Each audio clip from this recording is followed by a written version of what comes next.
जैसे कि respected principal ma'am, staff members and my dear students, जैसे कि अभी अभी राजेश सर ने बताया आप लोगों को कि आज राष्ट्रीय एकता दिवस है ना। राष्ट्रीय एकता दिवस किस लिए बनाई जाती है, कोई बच्चा बताना चाहेगा? हाँ,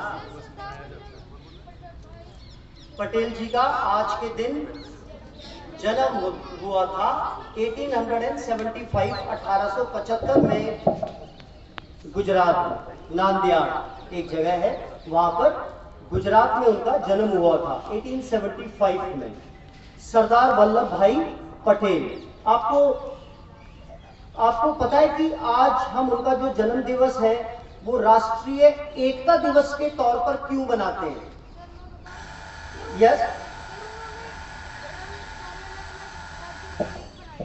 वेरी गुड, बहुत ही बढ़िया।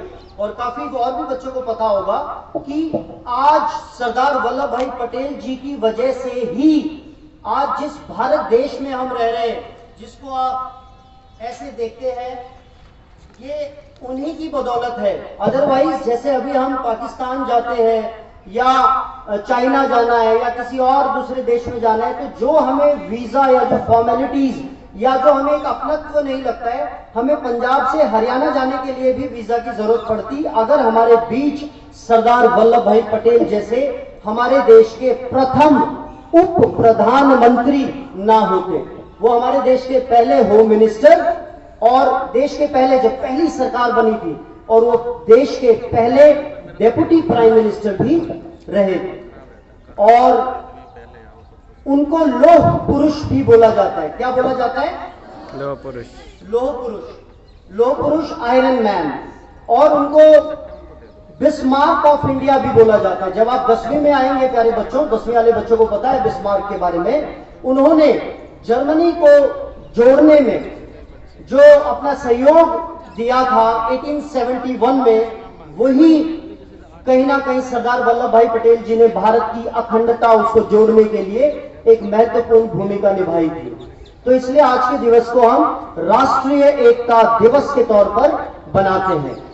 और आप सबको पता है कि दुनिया का सबसे बड़ा statue of unity, wonderful, statue of liberty 182 metres उसकी हाइट है, दुनिया का सबसे बड़ा। उसके बाद जो सेकंड नंबर पे है वो 54 मीटर्स है, और ये कहां? 182 मीटर्स, जो कि गुजरात में नर्मदा जिले में, नर्मदा नदी के बिल्कुल पास में बनाया गया है। और ये बहुत ही क्योंकि अखंडता, यूनिटी को ये शो करता है।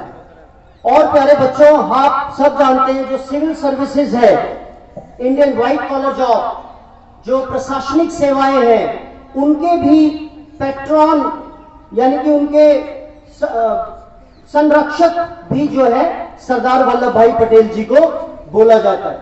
तो जब भारत आजाद हुआ था प्यारे बच्चों, उस समय अंग्रेजों ने एक नहीं 2 देशों का गठन किया था, एक भारत और दूसरा पाकिस्तान।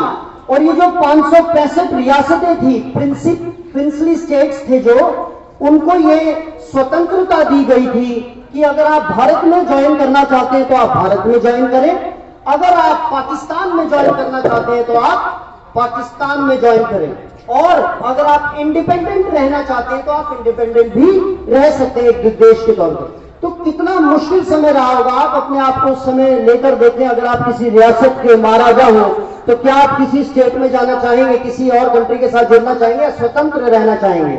लेकिन हमारे लौह पुरुष सरदार वल्लभ भाई पटेल जी ने साम दाम दंड भेद सभी का इस्तेमाल करके 565 रियासतों को आज जो आप ये भारत देख रहे हैं इस आकार में लेकर आने में उनका सबसे बड़ा योगदान है। तो प्यारे बच्चों, आप में से सभी बच्चों को पता भी है कि वल्लभ भाई पटेल जी जो है, उनको सरदार की उपाधि 1928 में बारडोली आंदोलन हुआ था। किसानों के लिए ये दूसरा उनकी तरफ से किया गया एक आंदोलन था, जिसमें उन्होंने जो किसानों के ऊपर कर लगाया गया था उसको घटाकर वापस उसी जगह पर लाने में एक अहम भूमिका निभाई थी, जिस कारण वहां पे जितनी भी महिलाएं थी उन्होंने कहा था कि आप हमारे सरदार हो। तो इस तरीके से वल्लभ भाई पटेल जी को उपाधि मिली थी सरदार वल्लभ भाई पटेल। 1928 का वो आंदोलन जिसको बारडोली आंदोलन के नाम से इतिहास में जाना जाता है।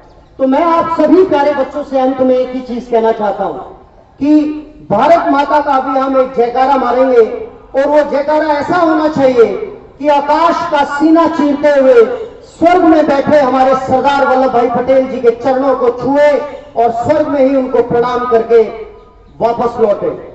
भारत माता की, भारत माता की, भारत माता की। धन्यवाद प्यारे बच्चों, आप सभी का दिन शुभ हो।